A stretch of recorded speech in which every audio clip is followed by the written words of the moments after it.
Hola a todos compañeros y compañeras.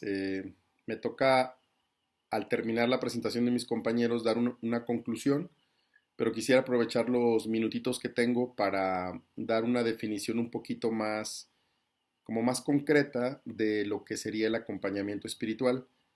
Eh, Primero quiero decir que investigué un poquito el documento que leímos, este que acaban de presentar mis compañeros y compañeras, y está tomado de la Sociedad Española de Cuidados Paliativos.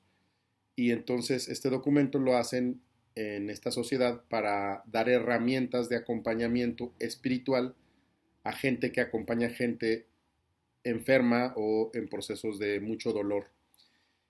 Creo que al documento le faltaba una definición más concreta de qué significa acompañar espiritualmente a otra persona. Entonces quiero decir exactamente qué sería acompañar espiritualmente. Acompañamiento espiritual es una relación continuada entre dos personas en la que una de ellas, mediante frecuentes conversaciones, ayuda a la otra a buscar y a realizar la voluntad de Dios, entendido Dios como cada quien lo quiera entender, y las dos personas puestas de acuerdo acerca de esa voluntad eh, buscan la voluntad de Dios según la vocación particular, y esto se busca mediante el discernimiento espiritual con el empleo de distintos recursos verbales y otros instrumentos. Entonces, digamos que tiene algunos elementos que quiero decir muy rápidamente. Por ejemplo, se habla del acompañamiento espiritual como una relación interpersonal, dos personas, que esta relación se apoya en una serie de conversaciones más o menos frecuentes y periódicas en las que se habla uno con otro, una persona habla, la otra escucha, y en esta entrevista o en estas conversaciones se comparte lo que nos inquieta, lo que nos preocupa, lo que nos alegra, lo que nos desorienta de cara a la vida religiosa o espiritual que la persona lleve.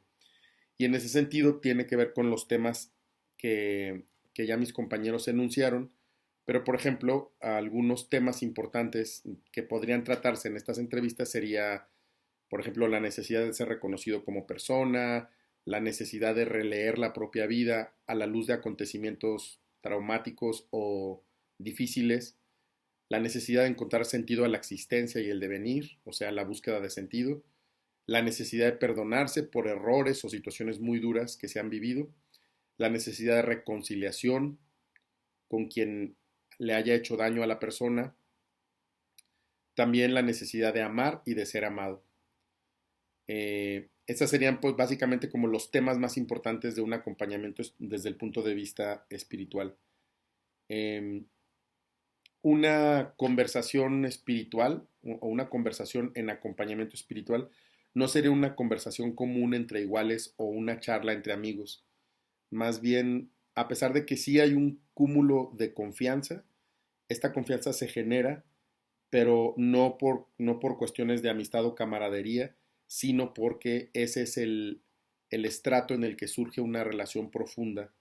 Entonces, sí es una relación cercana, pero es asimétrica, porque siempre en esta relación habrá alguien que guía, que aconseja, que, que va llevando de la mano, y normalmente lo hace a través como de un programa o también de una teoría que normalmente conlleva una seriación de pasos o estadios que la persona va a ir atravesando, la persona que es acompañada va a ir atravesando, y la persona que acompaña sabe ir guiando y sabe ir como conduciendo.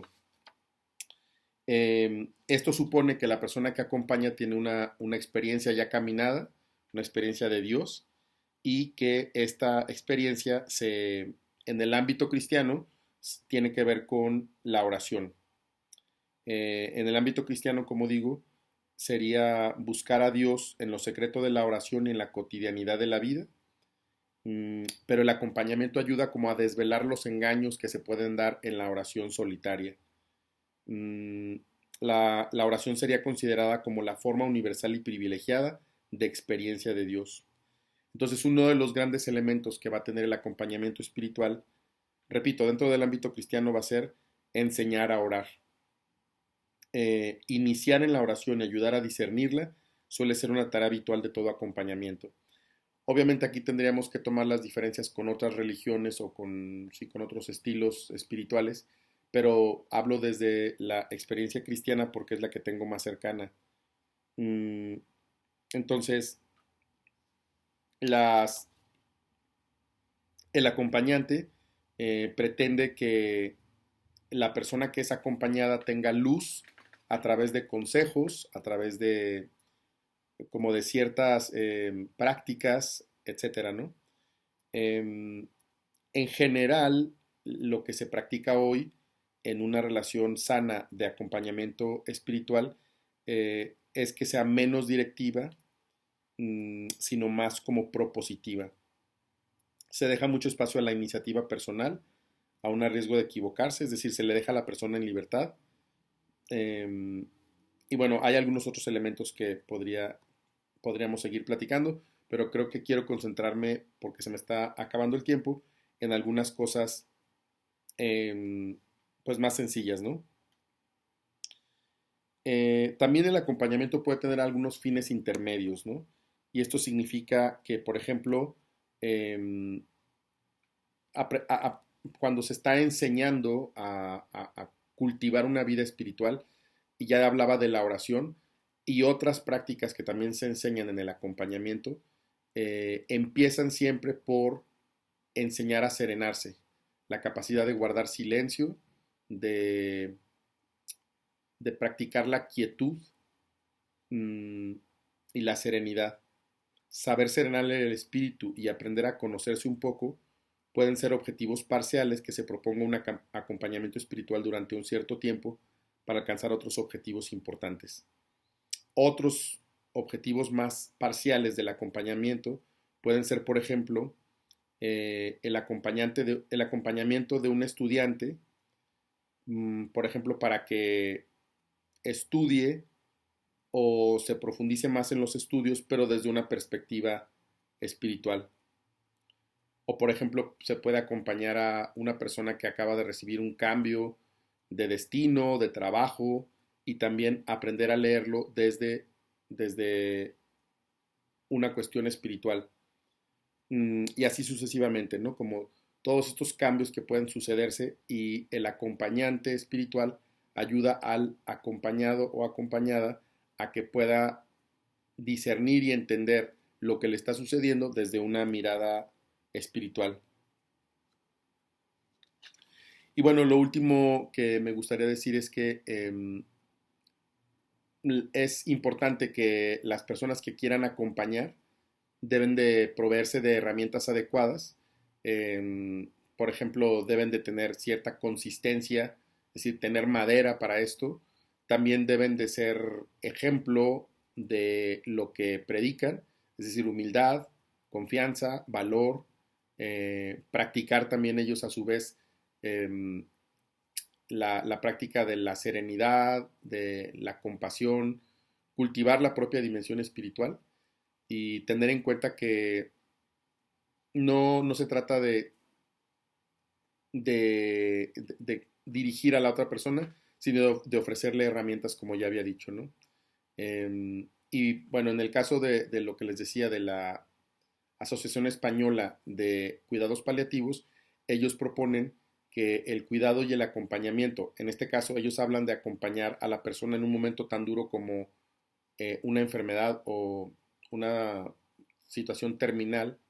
Entonces hablan de que se recomienda pues tres actitudes clave para acompañar eso, aunque creo que no solamente estas actitudes tienen que ver con el acompañamiento en cuidados paliativos, nos pueden servir mucho para cualquier tipo de acompañamiento espiritual que queramos hacer.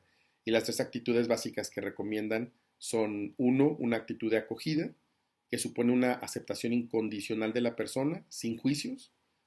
La segunda es presencia, relacionada con la atención plena y profunda que prestamos a cada persona que atendemos, mostrando que en este momento lo más importante es acompañarlos y estar con ellos.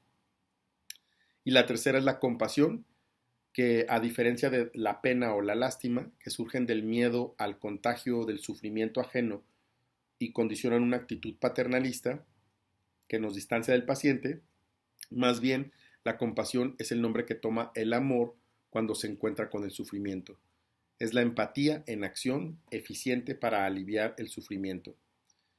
Repito, estas están un poco más dirigidas a acompañar el dolor, pero nos pueden servir mucho las tres para acompañar espiritualmente cualquier proceso, ¿no? Actitud de acogida, presencia y compasión. Pues eso sería lo que yo tenía que agregar. Muchas gracias y espero que la clase esté muy bien. Gracias, maestra.